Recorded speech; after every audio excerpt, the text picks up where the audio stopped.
बच्चों ये है एक्सरसाइज 3.2 का क्वेश्चन नंबर 20। क्वेश्चन क्या है, the book shop of a particular school. कोई एक स्कूल है बच्चों जिसमें 10 दर्जन केमिस्ट्री बुक्स है और 8 दर्जन फिजिक्स बुक्स है और 10 दर्जन इकोनॉमिक्स के बुक्स हैं, ठीक है।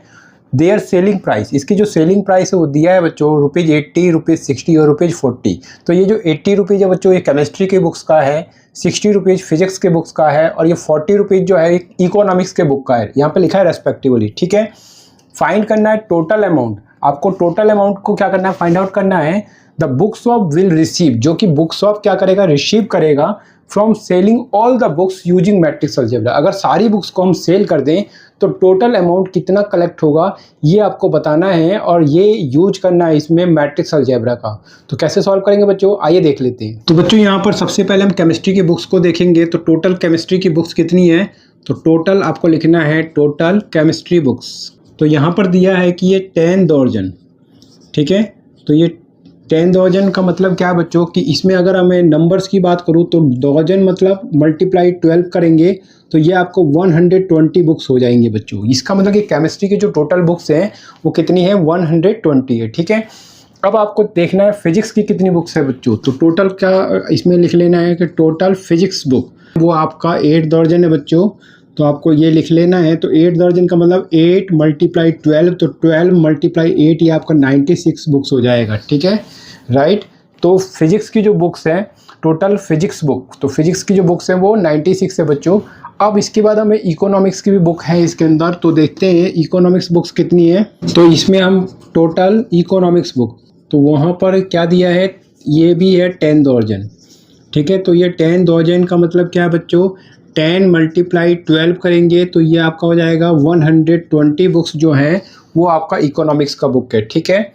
अब ये जो नंबर ऑफ बुक्स है बच्चों इसको आपको मैट्रिक्स अलजेब्रा के फॉर्म में सारा कुछ सॉल्व करना है, ठीक है। तो द नंबर ऑफ बुक्स, आपको लिखना है the number of books, the number of books जो हैं, the number of books right in the book shop, in the book shop, in the book shop can be return, इसको आपको return करना है, can be return in matrix form, in matrix form. तो इसको आपको matrix form में लिखना है।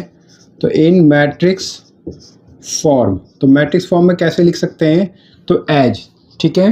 तो नंबर ऑफ बुक्स की बात करें तो सपोज करें बच्चों ये ए मैट्रिक्स है, तो ये जो नंबर ऑफ बुक्स होगा इसको आपको क्या करना है, रो वाइज लिखना है बच्चों। तो 120, फिर आपको लिखना है 96 और ये आपका 120, ठीक है। तो इस तरीके से हॉरिजॉन्टल के फॉर्म में इस तरीके से लिखे, मतलब रो वाइज लिखे इस नंबर ऑफ बुक्स को, ठीक है।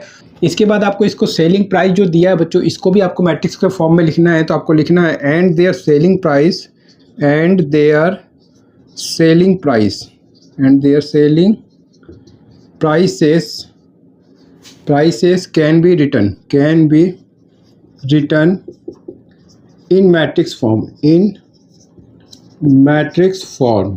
तो इसको भी आपको मैट्रिक्स फॉर्म में लिखना है, मैट्रिक्स फॉर्म एज। तो कैसे लिखेंगे, तो इसको बी मैट्रिक्स से लिख लीजिए और इसका जो ये जो सेलिंग प्राइस है इसको आपको कॉलम वाइज करके लिखना है बच्चों।